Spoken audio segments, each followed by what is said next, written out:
2. Hi, everyone. Good morning, good afternoon, good evening, wherever you're joining us from. Happy Tuesday. I hope you guys are all excited to join Power to Fly for another great Chat and Learn event. As we get started here, I just want to flag a couple of housekeeping items in case you've never joined us. So first and foremost, welcome to today's virtual event. My name is Meg. I am part of Power to Fly's virtual hosting team, and I am super excited to be hosting this amazing chat that we have coming up for you. So before I introduce you to today's speakers, I just want to highlight a couple things. So if you are interested in participating in today's session, we highly encourage it, and we've got a couple different options for you. You are welcome and encouraged to come off mute. If you have questions or comments, you can also put, you can also turn on your camera and share your smiling, maskless faces safely with us. One thing to note is that if you do come off mute for whatever reason, whatever is displaying is what will be, that's how you'll show up on the recording of today's session. So whether it's your video camera, just your avatar or your display name, that's what will show up. Now, if you have any kind of privacy issues and you don't want to show up on the live recording, but you want to make sure that you are able to participate today, no sweat. You can still participate by adding any questions or comments you have for our speakers into the group chat. And if you are in like super deep cover, don't want anyone to know you're here, just DM me directly. I'll make sure your questions or comments are raised to the speakers and you are kept anonymous. Now, like I said, this is being recorded. So everyone that registered for today's session in about 1 to 2 business days will get an email with a rewatch link for this recording. Now, that happens whether you join us or not. If you stay for 5 minutes or you stay for the full 60, everybody gets that. So it's a really nice way to make sure that you don't have to, feel like you need to take notes or worry that you missed what someone said. You can always go back over it later and catch the snippets you missed, or to rewatch the whole thing, whatever you prefer. Like I said, today's session, if Jana or Paula comes off with something that's just amazingly mind-blowing and you have to share it right then, you do not have to wait the 1 to 2 days to get the email. If you want to share it with a friend or a colleague or a family member, please feel free. You can just head on over to our YouTube channel. We have 2. There's one for Power to Fly main, and then there's another that's Chat and Learn dedicated. And this recording should be there within about 5 to 15 minutes of the end of today's session. Like I said, you can check out our YouTube channels. You can also keep up with us on all of our social media. We are at Power to Fly on LinkedIn, Twitter, Facebook, Instagram, and YouTube. And we encourage you to check out those other channels so that you can keep up to date on things like blog posts that we share or events that might be happening that you might have missed on your radar. So please feel free to check those out. So I'd love to introduce you to our speakers today. First up, we have Jana Tam. As the VP of Growth Marketing with Netskope, Jana is responsible for leading all demand generation functions at Netskope, which is a leader in cloud security. With over 15 years of marketing expertise in the cybersecurity industry, working for companies such as Palo Alto Networks and Checkpoint, Jana is a proven marketing leader who has contributed to fueling company growth through demand generation and pipeline management aligned at achieving go-to-market objectives. Jana holds an MBA from Santa Clara University and a BBA with an emphasis in marketing from the University of San Diego. So welcome, Jana. We're so happy to have you today. Thank you, Meg. Joining her is going to be Paula Judge. Paula is the VP of Talent at the venture capital firm Excel, a seed, early, and growth stage venture capital firm that powers a global community of entrepreneurs. Paula has deep experience working with executive level talent and advising entrepreneurs on strategies to attract, retain, and develop talent for every phase of their growth. Prior to Excel, she led recruiting at a high growth tech company and was an executive recruiter at a global retained search firm. Early on, she had a completely different career in arts and diversity organizations, proving that career pivots are indeed possible. Paula earned her degree in history from the University of California, Los Angeles. So welcome, Paula, and thank you for joining us as well. Thanks, Meg. It's great to be here. Now, before we jump into the questions for today, I just realized I never switched to Paula's slide. So sorry, everyone. Here's Paula's lovely face and her slide.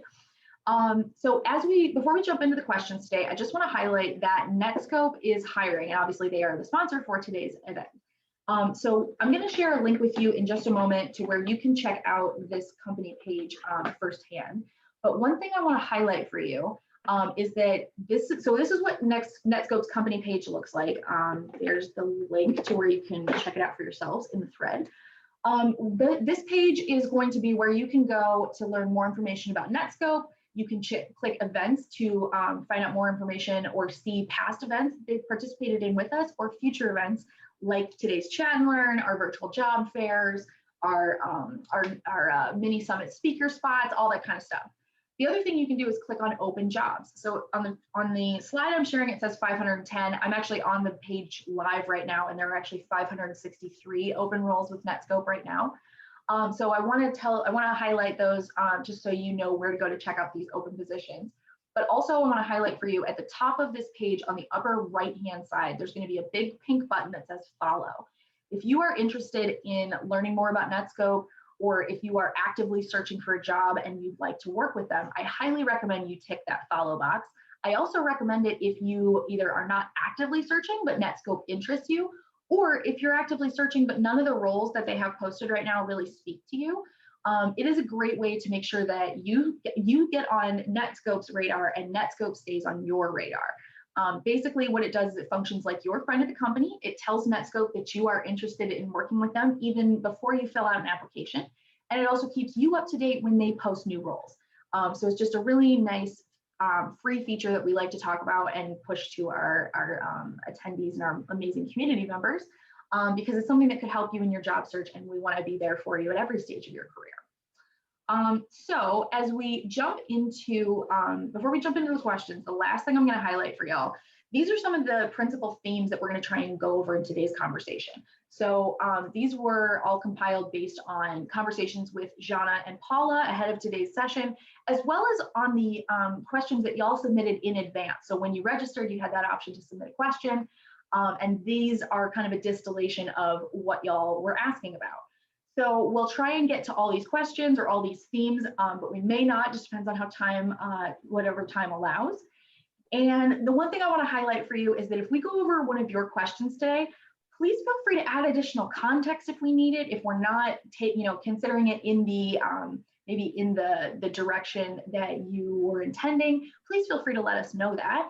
And if you have another question or something you'd like to have one of the speakers expand on, please feel free to let us know that in the group chat or by coming off mute as well. So like I said, today's conversation, we're going to talk about some recommendations to help you evaluate that next career move. We're going to talk about some tips to find information about your potential employer, because obviously research is important, but knowing where to research is even more important. We're going to talk about some tools that can help you identify what's really driving you to look for a new role, as well as an understanding of the perspectives of a recruiter or a hiring manager when it comes to filling a role. So that way you can be a little bit more intuitive about what they might be looking for. All right, so to get us started with our first question, let me stop my live share here. So to get us started with this first question, I want to talk a little bit about some of the basics when you are assessing prospective companies. So regardless of whether you're pivoting or making a career transition, or even you're just looking to see where else you could go to move up the ladder, doing that research on these companies that you are potentially going to interview with or have interest in are really important. So would somebody like to take the lead and start kind of listing out some of these basic steps for us? Sure, I can start with that one. And I don't think there's anything about this answer that's particularly rocket science, but I do think it's important to take a number of different steps when you are researching a company, right? Start with the website and understand what they do. And sometimes, Jana, you're a marketer. Sometimes the websites it's hard to understand what they actually do. So take the time and figure out what the company's doing. What are they selling? Who are they selling it to, right? What is the product? Really understand what the company is, who the leadership team is, right? Google the company, read the latest press releases, read the news, and follow the news. I think this is an important step, right? If you're going to be in process with a company for a couple of weeks, or you're interested in a particular company, set up a Google News alert and get alerts every day on what's happening with that company and learn what's the latest news. Do they have SEC fines? Did they do something bad? Did they do something good? Did they release a new product? So get comfortable with the news on a company. Go to Glassdoor. If you're not familiar with Glassdoor, it's kind of like Yelp for companies, right? It's a company review site, and employees and former employees post all kinds of things about company. And just like Yelp, there's good, there's bad, and there's ugly out there. And you kind of need to sift through it a little bit. But I think it is important to use Glassdoor as one of the tools that you're using when you're researching a company. And it's a way you can start to look for themes that might start appearing between the website and your news alert and Glassdoor. If you know people who work there, talk to them, right? Check your own LinkedIn network, make sure you've mined your network for people that you know and actually talk to them about what it's like. And speaking of LinkedIn, there are so many different ways you can use LinkedIn as a research source, right? Where do employees live and work, right? If you're gonna go look for a job, for an example, in an accounting department of a company, go look at all the accounting employees there. How long have they been there? Search for people who used to work in the accounting department there. How long did they work there, right? There's lots of clues out there about what it's like at a company. And I think if you're doing most of these things, all of these things at different times, you'll be able to put a picture together of what the company is like. Yeah, and if I can just, I guess, expand on that a little bit too, is I think, you know, from my perspective, and I have kind of a dual perspective to that you know I want to share as part of this conversation. There's a kind of a hiring manager perspective, and then of course, you know, I've been on my own job searches, right? So there's also kind of the candidate perspective as well. And you know, to me, it's those. Paul, I think, you know, and by the way, Paul is an ex-colleague of mine, somebody in my network, somebody I look to for tips oftentimes as well. And so the things that she recommends are definitely the tools in my toolkit that I apply. But knowing when to apply all those different tools and what are you trying to get out of that research, right? So to help kind of, I guess, frame that a little bit, I think my first step, right, is always kind of creating that list of considerations as I'm going to be approaching the job search, right? What are the kind of the must-haves, right? The no compromise, the big things that I really want to think about as I'm approaching a job search. And, you know, they can be things about a role, right? It could be something that, hey, you know, I want to expand the scope of my next role, right? I want to continue to learn. And so I've done these kinds of things. I want to do some other things. So I'm going to be, you know, that could be one thing. Could be something about, you know, the company that you're looking for, culture fit, right? What are some of the things about a company culture that are important? Could be something about the industry, could be something about, I don't know, work-life balance, right? But what are those considerations, right? And then I think mirroring that with some of those tactics and that research that Paula suggested to help you then really understand and evaluate those considerations. That's where really, I think that kind of the rubber really meets the road, and you have a plan, right, that you're starting out with, and then you're applying that research and those tactics to help you really land those considerations and evaluate them. No, I think that's a really good point. And, you know, the idea that having those considerations or having, you know, kind of even just a vague idea of like, these are maybe some of the bullet points that are important for me. Even if you maybe don't yet know how they rank for you, like what is of utmost importance, just having some kind of metric to measure other companies against can be very, very helpful. And Paula, I love your advice about, you know, kind of going to a lot of different sites, because I feel like that's one of the things that people have a problem with, right? Is trying to do the research, but also being able to parse out what might be that marketing from the company versus the reality of the situation. Or even, especially in the case of like Glassdoor, I find myself kind of doubting different reviews, especially if they seem to be either entirely negative or like very biased in some way. And that can be kind of hard to judge, right? Because you want to get a good idea of this company and what to expect or what they're about, but you kind of have to, you know, kind of page through and parse through other people's motivations for writing, you know, for sharing this information. Yeah, do either of you have any tips on like information to avoid, or, you know, topics that aren't really don't really have any merit necessarily? Because I feel like judging these, you know, kind of judging the source or remembering and evaluating the source can be even more difficult sometimes than trying to figure out what the real, you know, what's the true but whole truth about the company, right? I think like when you think about Glassdoor specifically, what's important to remember at Glassdoor, to your point, Meg, like people have different motivations for putting content out there.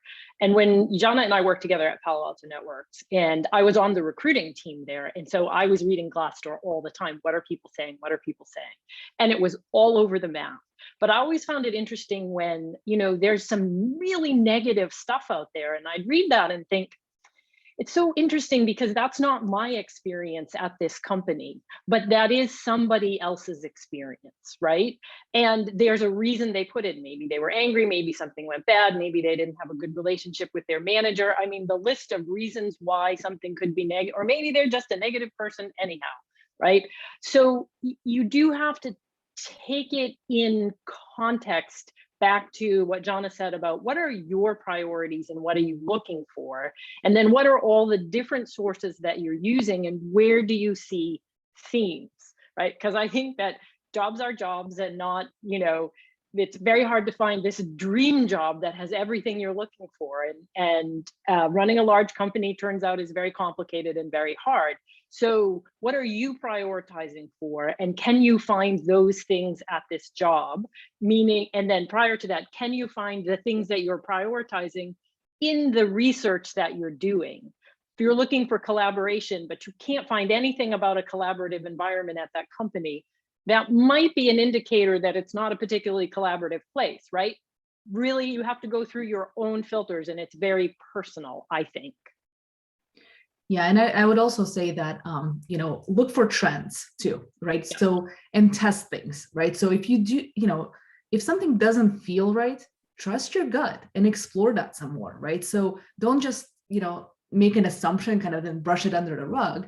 If you have a concern, ask that straight on, address your concerns with the people you're talking to, or again, do some more research around that specific topic. Because chances are, right, if it is, most likely it's a valid thing, right, and it's a perception for the company. I think it's also useful for the company to sometimes hear that feedback. And if a candidate that I'm interviewing comes to me and says, "Hey, I read this thing. Can you tell me more about that? What are your thoughts on that?" Right. First of all, I think I really appreciate the fact that they are being, they're doing the research. They're asking the question, making sure it's going to be the right fit for both parties, right? And they are sincere and passionate about, the role that we're discussing to bring that up. So I would see that as a huge positive, right? If somebody also asked me something that specific, if it was a concern, right? So my recommendation there is to something doesn't feel right, don't brush it under the rug, do more research and definitely address it with the people you're talking to. I love that advice. And it's one of those things that we've started highlighting, I think, more and more. But, when you are in these interviews, the company's evaluating you, but you are supposed to be just as closely evaluating the company. And like you said, Jana, like it's important for you to ask these questions to give them a chance to, to address it or to maybe put it in context for you. But to me, the more it's not that it's less important what questions you ask, but you need to listen to their answers and listen to the tone. Like if you ask a question saying, "Hey, I saw this negative review and it didn't seem real in line with the rest of what people were saying. Could we like look into this a little bit more? Or can you give me, an idea of how far off the mark maybe this person is?" If they're just sort of kind of brushing you off, or, "Oh, no, that's not accurate. This is all the things that are great," but they're not really disproving it or, not really kind of showing you what's going on. That's something to take notice of. Take notice of if they're sort of brushing you off or if they're kind of reading you what seems to be a script, or, if they are really taking into consideration, the not necessarily concerns, but, kind of some of the flags that you want to raise at this juncture. I think that's a really good thing to keep in mind. Okay, so let's talk about this. So the chat today obviously is about kind of what you're going to do to, while landing your next job. So when it comes to that first step, especially if you are not necessarily branching out or pivoting while you're making this career change, what are some ways that can help candidates stand out from the crowd, especially when they feel like they're sort of a number, right? You're just one in this very long line of people that might have very similar qualifications to you, very similar backgrounds, very similar education. How can you make sure that you are standing out from the rest of applicants for this particular role? Yeah, maybe I can start with kind of the more of the hiring manager perspective on that. I think, the things you mentioned, Meg, are definitely some of the hard skills, right? And so, or some of the things like, some of the check boxes, right? The check box could be like, they have to have a degree in XYZ, right? That's a check box. They have to have certain, experience with a certain tool or a system, right? Being in marketing, right? There's tons of tools and systems that we use. There could be something that, well, they have to have proficiency in something. Those are hard skills. But to me, really, I would say any role that I ever hire for, whether it's a, kind of a, let's say maybe a new grad marketing coordinator or specialist role, all the way to the senior directors who are, running multiple functions in the marketing organization.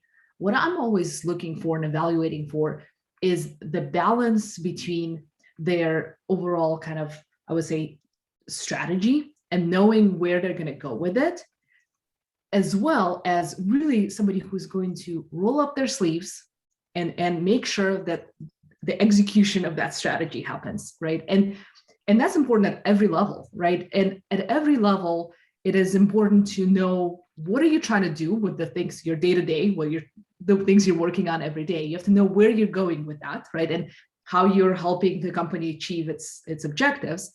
But then also really, to me, if it's just, I'm going somewhere, here's my plan, but that plan doesn't get executed, well, that's also a wasted effort, right? So for every role I'm hiring for, I'm looking for a balance of those two things.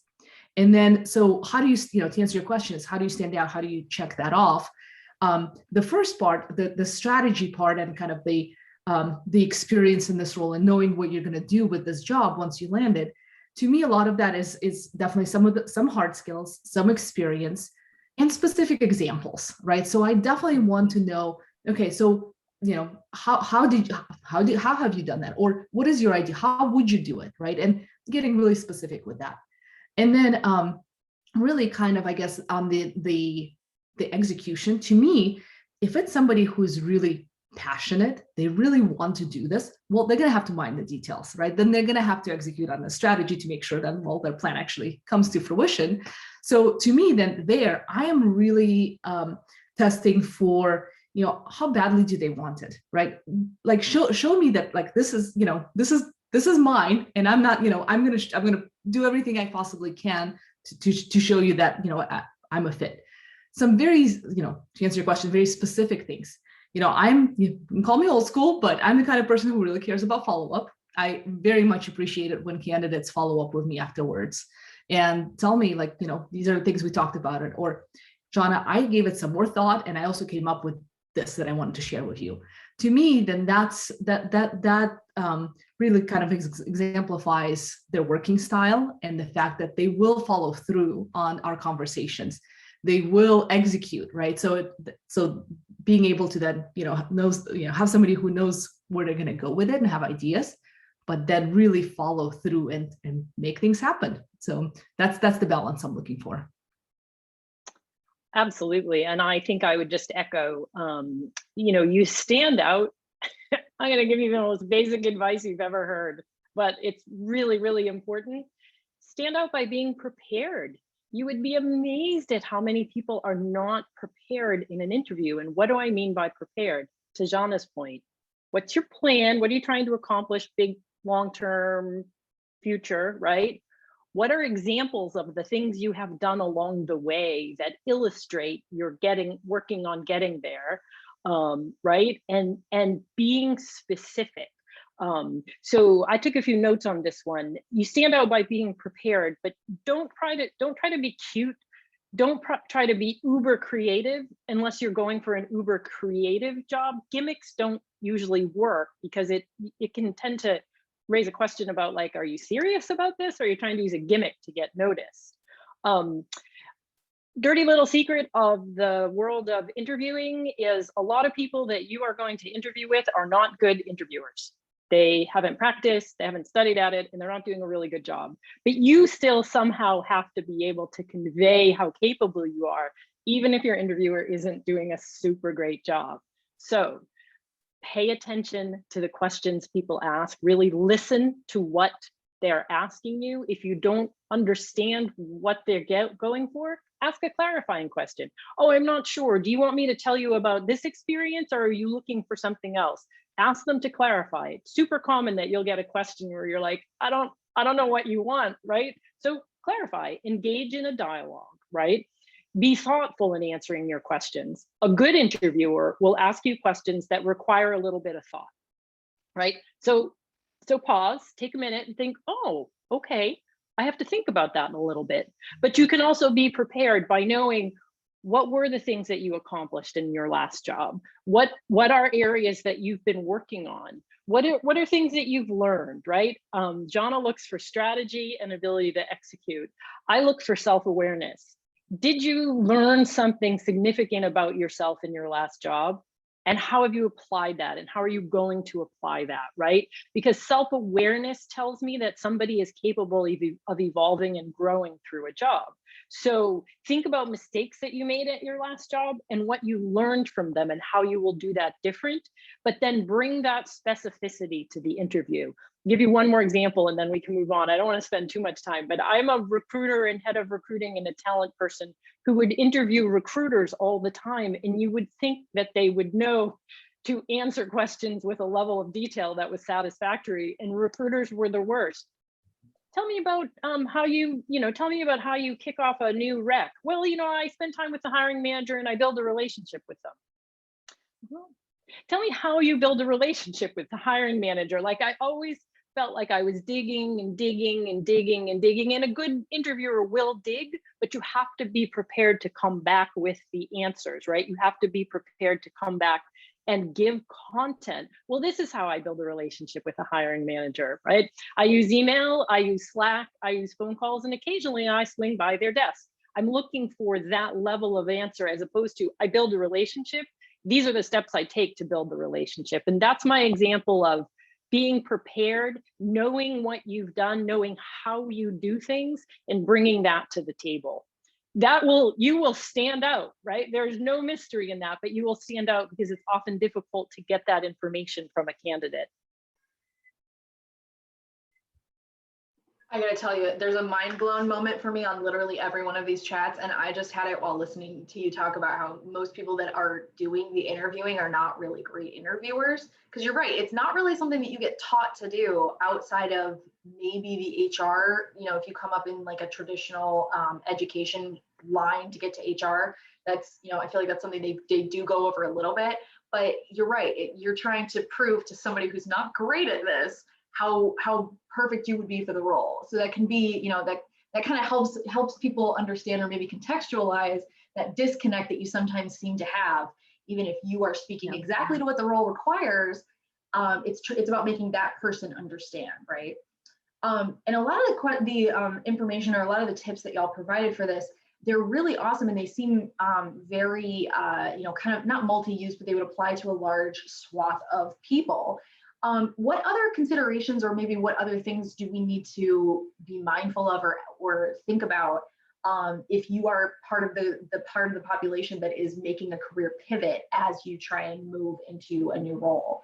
Are there different things that those pivoters should do? Are the bars higher or lower? Let's talk a little bit about what the process looks like for somebody who's not just moving from A to B, but maybe moving from A to cucumber.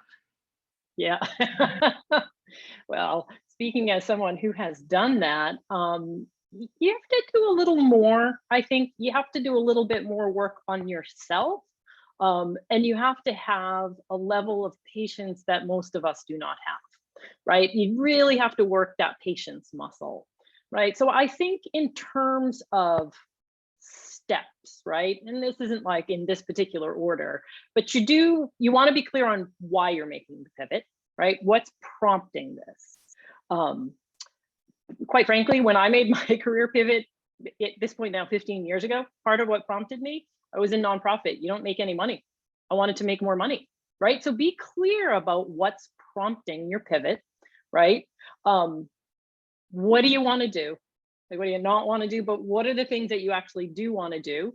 What are the skills that you have? What did you learn in whatever you were doing before? What are these skills, and how and where can they be transferable?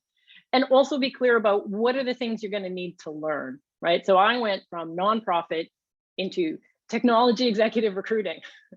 I was good at some high level things, but I literally knew nothing about technology 15 years ago. And when I say nothing, I mean nothing. So you have to be super clear about what it is you're going to need to learn, and you're going to be willing to learn. And that's you've already put some time in there, right? Then you have to think about where you're going, right? Thinking about being forward thinking. Do you know people who are doing what it is you want to do? If you don't, you got to figure out how to start building networks there and getting to know people, because I think you have to talk to people who are doing the job and learn the language of the job or the industry or the sector, right? I spent months, I knew actually a handful of recruiters, and I spent months talking to them. And then I asked them to introduce me to other people. And then I asked them to introduce me to other people. And after I spent those months talking to all the recruiters, I knew the language that they used. And so when I finally interviewed, I could interview with the right language, even though I didn't know anything about like what it was actually like to do the job.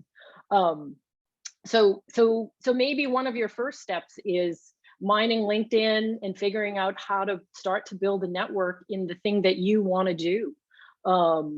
If you don't know anyone, right, build a network, go to events, go to meetups, do some cold outreach. What this helps you do is start to talk about yourself in a different way, right? It's almost like rebranding yourself. I had to rebrand myself from a nonprofit executive to an executive recruiter. It's a bit of a shift, right? Lots of things. So you have to think about being able to do that. So I think those are some of the maybe extra or deeper or more thorough things you need to do if you're thinking about a pivot. I have two tactical things to offer as well. One tactical step is when you're interviewing for the job you want, this pivot job, really try to understand at this company what kind of investment have they made in learning and development and training? Because if you've pivoted, you're going to want to be at a company that's going to be willing to train you, right, on some element of the job. So that's number one. Shoot, now I lost what my second tactical step was. Oh, I forgot it. Oh, I know what it was. One way to consider a pivot as well is, say you want to pivot a role, but in the same industry. You're doing accounting and you want to go into sales, for example. One way to consider a pivot is actually to land an accounting job and then try to pivot at a company where they already know you, where you've already been successful, right? Do the accounting work and then work relationships internally, figure out how to make career moves. A company like Netskope would want to be able to promote from within and retain good talent. And, you know, I'm not saying they necessarily will have retraining, but sometimes it can be easier to make the pivot where they know you versus coming in saying, you've never met me and I've never done this job, but totally you should hire me. So those are my thoughts anyhow on career pivoting. And Jana, if you want to add a little bit more to that. Yeah, probably not as much as you, Paula, because my experience is very opposite than yours. I have a degree in marketing, I graduated in marketing, and then that was my whole career has been in marketing. So very much a, you know, kind of a linear path that I took. And it just, again, shows, you know, all the different experiences that different folks go through. I think for me though, as I put myself in a role where, you know, I might be interviewing somebody who's coming from a different industry, or again, kind of trying to make that pivot, right, that change. I think the biggest thing for me is a concern that I would have as a hiring manager is that ramp, right? How quickly would they be able to ramp? If I had a career pivoter and somebody who's coming from the industry, you know, the ramp, my concern would be, you know, would they be able to start in their job and start contributing as fast as somebody who's, you know, who's more of a kind of a linear path person. And so to me, I would say, you know, specific examples that speak to that will go a long way, right? If you give me an example to say, you know, I studied this, I've already applied it in this way, that speaks to me that, you know, they're serious about this and they're a quick learner, right? So to me, that's the thing that really, I would stress is demonstrate that you can learn things quickly and apply them quickly. I love that. We've got some really great questions, or not, sorry, questions, people chiming in the chat here. Colleen said a strategy that they've used is to ask myself, similar to the 5 whys, but how? As in, but how did you do X, Y, and Z? And then Colleen says that they continue asking themselves that question until you have a solid answer. And I think that's a really good thing to mention, is because you can always drill down into more detail. And like Paula said, like you don't want to overwhelm your interviewer with maybe too granular a focus on any specific task. But it absolutely is very important that you leave room for that digging to happen, but you don't necessitate it every single time. You can always listen to the interviewer and see, are they cutting you off, or are they looking for more of a broad angle, or can you take your explanation like down another two levels? We actually have a question from Colleen here that I think is really interesting. Colleen wants to know, is it better to have well-rounded experience versus a linear experience? Having a wide array of skills, but not having maybe subject matter expert status in all of them. Colleen wants to know, how are both viewed from a recruitment perspective? So let's talk a little bit more about maybe kind of that linear experience. So like Jana, to your point, somebody who came up like you and has a very well-defined and pretty, easy to follow career arc. Is that a more attractive candidate to you than someone who has a wider skill set that may or may not be related, or something that they can, kind of show you how it's related? How do you approach those maybe 2 aspects of different talents?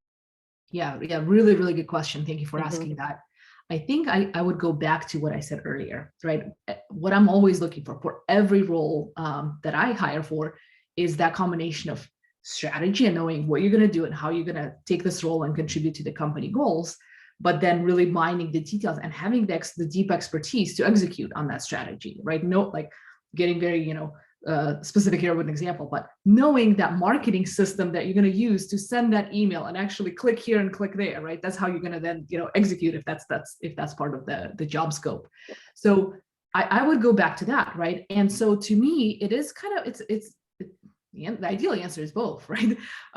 So to me, the breadth of the experience would speak to then somebody who's able to, has experience in being able to zoom out, right, and understand how they're going to build that strategy and contribute to those marketing goals. But then if they're a deep expert in something, right, and have done something for many, many years, that checks that other part for me, right? So I would say, depending on your expertise, right, definitely demonstrate and show the examples of how you've done either, one or the other, but then, knowing that, you might not be as deep of an expert in something, right, then talk to the fact that, how are you going to pick up on that quickly, right? And again, that being a quick learner is very important, right? For all jobs out there. So I would say I would go back to that, strategy, and then, how are you actually going to put that strategy into action? To me, those are the 2 things that are being balanced here. And I would think part of, I think everything that Jana said is really important. The answer to this question to me is, it depends, right? Part of it depends on what are your goals, right? If you want to be a CMO, you're going to want to have both well-rounded experience throughout various functions of marketing, but you're going to want to be an expert in some function of marketing, and you're going to want to be a deep expert there, right? So part of it depends upon your own career goals. And maybe you're at a point in your career where it's not clear what your longer term career goal is, and that's actually okay, because part of the answer to that question is something that isn't transparent to candidates, but is very important from the perspective of the hiring manager and the company, and that is, what is the composition of the team, right? The composition of the team today, in some ways, is going to dictate, do you need an expert in marketing technology who can help you build your marketing stack, right? That person's got to have career depth. Or do you need somebody to come in and help you start to build some influencer campaigns or some other aspect of marketing where you have experiences that can be relevant and that can tie, and you can be more of a generalist or have broad experience, right? The highest functioning teams, we know this, they're very diverse. They're diverse in terms of age, in terms of gender, in terms of ethnicity, in terms of experience profile, right? You want a team that really has a lot of different people and different viewpoints on it. But if I have a team of generalists today, I need some subject matter expertise. And the vice versa is, if I have a team of only security subject matter experts in marketing, I probably need a marketer from some other industry to come and help balance that out. So long way of saying there's no right way and wrong way. You are who you are and teams are what they are. It's a matter of finding the place where the skills and experiences that you have will fit the best. Yeah, I think that's a really good point to make. And actually, it leads in really well to our next question. So it kind of gives me a window into the fact that, at least for you two, you're kind of looking at that idea of not necessarily culture fit, but like what's needed for this team. So can we talk a little bit and expand on maybe what Netskope's approach, or Paula, what your approach is to that idea of a culture fit? Because I feel like we've heard from both ends of the spectrum, where some people thinking of that culture fit and trying to see if that person's going to fit into the team would help that employee retention and would help, lower the turnover rate in different departments. But then we also find other people that think that if you're looking for a culture fit, what you're going to end up with is a person that's very similar to the way that the rest of your team is already existing. So if you're looking for that diversity of thought, that diversity of background, of experience to bring, to kind of make sure that your product is as applicable and well-rounded as possible, there's two very different opinions on this. So Jana, I don't know if you can speak to maybe what Netskope's approach is to this, or Paula, how you feel about this idea of culture fit. Yeah, maybe I can start because to me, I mentioned the kind of the top considerations, right? The must-haves that you want to open your job search with. That one of my must-haves, right, was the culture, right, and the cultural fit for me. And it's something that, again, it was something that I was like, this is one of the things I'm looking for, right? So, and having gone through the job search, and I'm now year and a half with Netskope, so the honeymoon is definitely over. This is the real stuff here. I very much enjoy this culture, and I feel like that checked off for me. And so I do think that culture, it is something that is that you experience every day, right? It's not a lot of companies have their values on their website. We do as well. Those are definitely things you're going to want to test for, right? So out of those values, I would say, think about what kind of interactions you want to have day to day. What's going to be at the foundation of all those interactions, right? And my approach is that I do believe that a lot of the culture does start at the top, right? And the leadership team oftentimes kind of, they have to embody the culture, right? And so with that, definitely I would say do your research on the leadership team. So that's one of the things that you want to do. Just read about them as people, as individuals, right? What are the things that they write about? What are the things being mentioned about them in the news? So I would say that's absolutely one to look for, and then see how that lands in the day-to-day interactions, right? So, for example, I'll say that one of the company values for Netskope that I read about, right, was that it said there's no bureaucracy here, and anyone can talk to anyone. No one is too senior. So I wanted to test for that, and in the interview process that I went through, I asked to meet with somebody in a different department, right? Most of being a marketer, most of the folks I've talked to are marketing and sales. I said, I would like to speak with somebody on your finance team, right? I want to better understand the company, the financials, and what would be the response to that, right? And the response was absolutely, a great person for you to talk to would be so-and-so. They can tell you about X, Y, and Z. Jana, is this what you want to learn more about, right? So to me, that was also a check mark. First of all, it was an opportunity to definitely learn more about the company and the company financials. But then it was also, I checked off that box that told me, yeah, there is no bureaucracy. Anybody can talk to anybody, and you can make that request to go outside of the normal interview panel and talk to somebody, meet somebody who wouldn't have necessarily been planned as one of your, interviewees, right, for that process. That's an excellent example of how to test culture, right?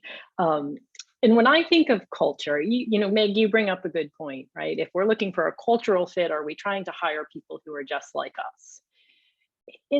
Instead of approaching it that way, though, I have my own personal view on what culture is, and it's actually not mine.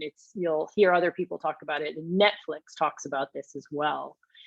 Culture, lots of companies have lofty things on the wall, and I think those are the values that most companies aspire to, right? They tend to be lofty, right? So we're humans, and so we're working towards that every day. But on a day-to-day basis, I believe that culture is actually how work gets done. How people interact with each other on a day-to-day basis to get work done is what culture is. Netflix will also talk about culture is who gets rewarded and who gets promoted. But really, it's how do you do work? You can say we're collaborative or we're innovative, but if on a day-to-day basis, people don't talk to each other, they don't follow up, they show up late to meetings, and they shoot down all your ideas, well, that's not a collaborative or innovative environment. So while the company is assessing you for, are you a culture fit? What you want to be assessing for is, can I be successful in this culture here? Regardless of how they describe it, can I be successful there? And so Jana, you made a great example. We allow you, there's no bureaucracy here. You can talk to anybody. Great, I'd like to talk to somebody else who has nothing to do with this interview process. Excellent. I say, as you think about the specifics in your own background, right, and how you're going to show up in an interview, also encourage and require that your interviewers show up in the same way. We're very collaborative, they'll say. And so you can go back with, great, can you give me an example of a large project recently and how you all collaborated on that project? Did everybody's voice get heard? Who was the least senior person on that project and what did they have to do with it, right? There's ways to drill into things like we're this or we're that. Compare what you hear in your interview about culture with what you read on Glassdoor. If the CEO is supposed to be a humble and down-to-earth person, look at the videos of the CEO. How is he or she showing up on Kramer or on their YouTube channel, right? Watch the videos. Look, now you can see people in action, right? Are these people you want to work for? And then the final thing, I guess I also want to say, it's possible that things that are in conflict can coexist. Like a company can be collaborative and hard charging, right? They can be family friendly and results oriented. And those two things, they end up in tension from time to time, right? So really understanding what are the tensions. And then a question I like to ask around culture is, are there any elements of your culture that you're working on changing right now? Like, are there things that are really hard to achieve and are you working on changing? In that way, see, you're getting people to actually talk about the culture in action as opposed to the culture on the wall, because that's highly aspirational, I think, for everybody, right? You need to have goals.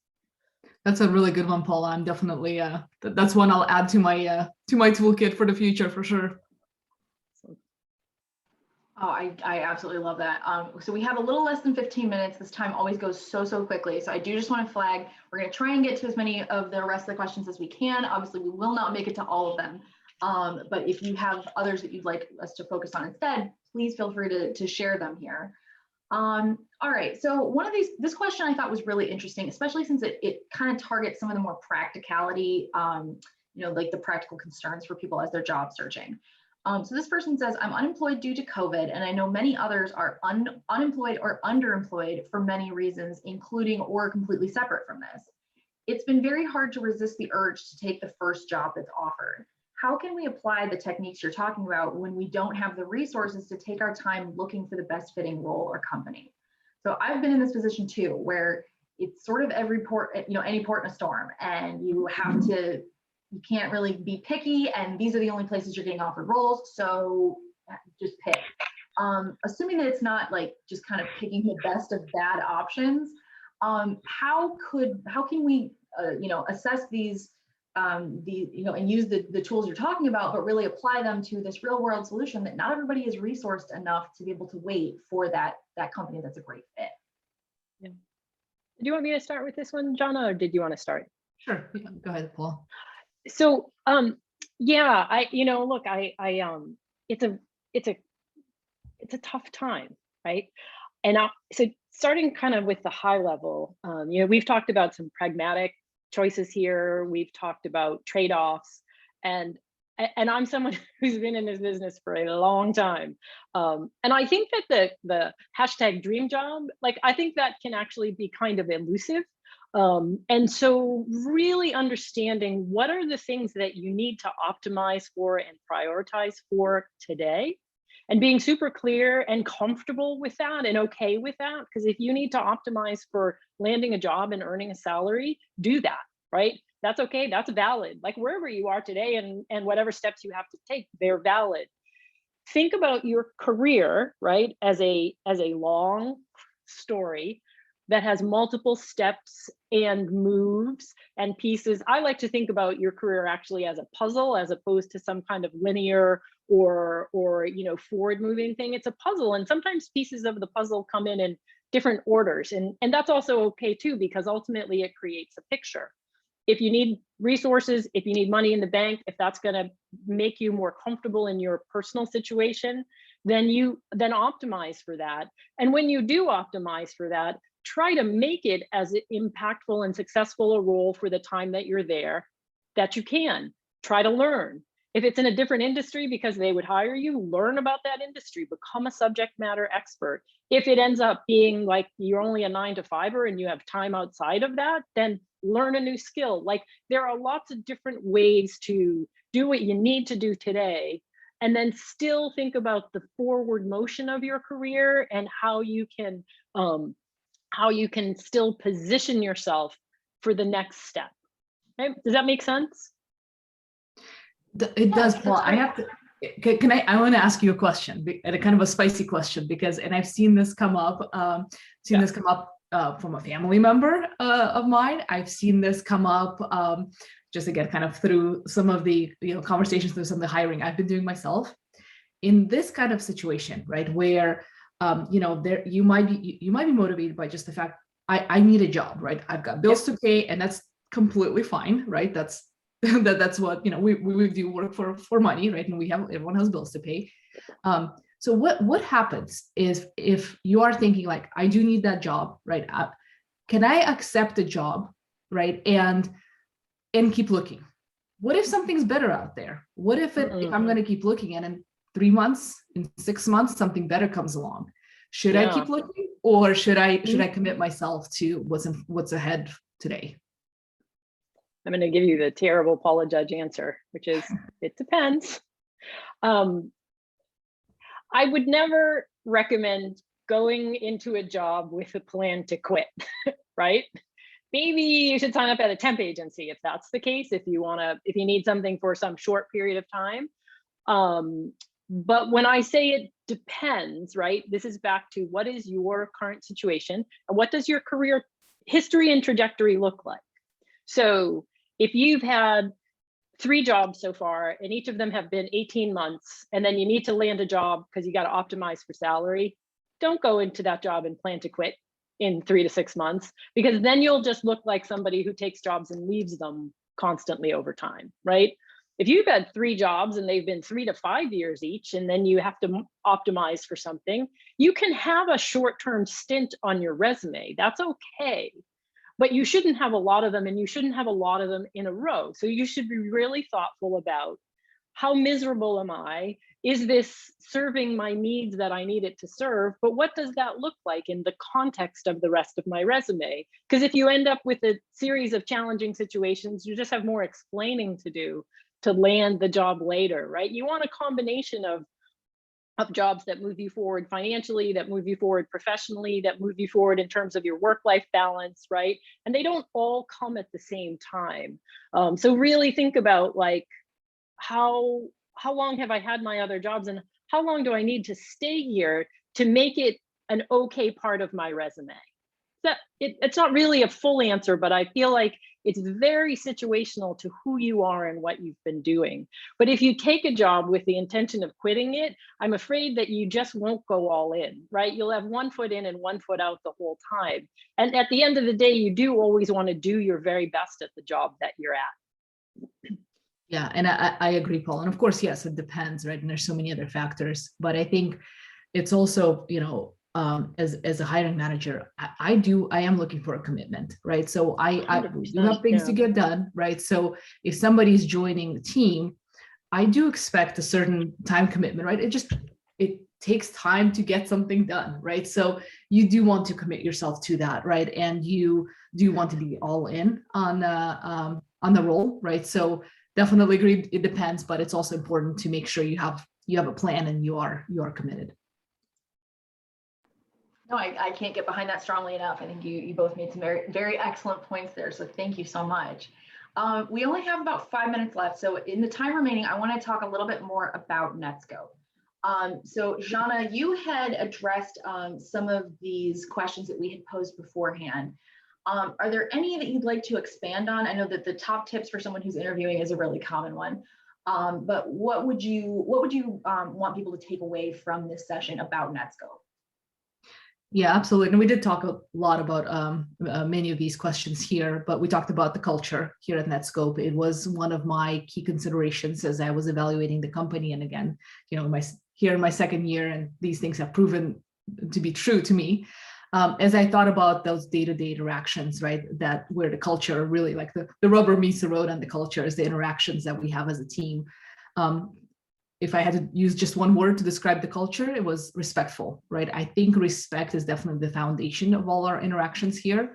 And that makes it, really my favorite part of being here is the team that I get to interact with every day, because people are open to the different experiences, the different thought process that the different team members bring onto the Netskope team.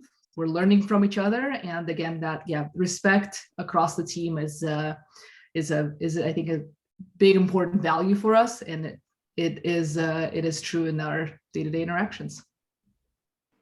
Yes, absolutely. You talked about some of your top tips, and this harkens back to something that you both had talked about asking questions. Is there a particular question in your experience that either you've asked in interviews or a potential employee has asked in an interview with you that you thought was just a really great question, or something that stuck out to you? Oh, good question. Can't think about one specific one, just because I think they were all really kind of situational. I don't know, Paul, anything comes to mind for you? Any really good key questions to jot down? Can I answer the opposite? Can I give you the question please. not to ask? Yeah. It was for a long time, there was this advice about, like, at the end of the interview, you should ask the person, like, so what did you think? Am I a fit? Like, I really want this job. What do you think? How did I do? And it's very hard for an interviewer to assess you in the moment at the end of an interview. Interviews typically include multiple people, right? And so asking the interviewer for the feedback in the moment, I think, is awkward. Feel free to ask for feedback afterwards, but asking for feedback, or if they think you're a strong candidate or anything like that, they kind of can't answer that question, because typically you're being assessed by more than one person. And then I think any question that really asks them to dig into the culture and deliver examples, I think those are good questions. There's not one, like, Business Insider, this is the question that'll get you the interview. I don't really think there's one. I think there's a number of different ones that can help you. No, I think that's a really important call out, right? Because it's one of those things that you want to look interested, and you want to make sure that they understand that you're really excited about this opportunity, you really would like to pursue this. But yeah, it's one of those things that doesn't seem like a very fine line. It's honestly a pretty big line between, like, expressing that interest, and it's not necessarily looking thirsty, but like putting the interviewer, putting that other person in an uncomfortable position, right? Because you want to come across as easy to work with, or somebody who's really driven and focused on the job, and not necessarily somebody who's going to put people on the spot in a bad way. And if you want to lean in and demonstrate your interest, send a very thoughtful follow-up email.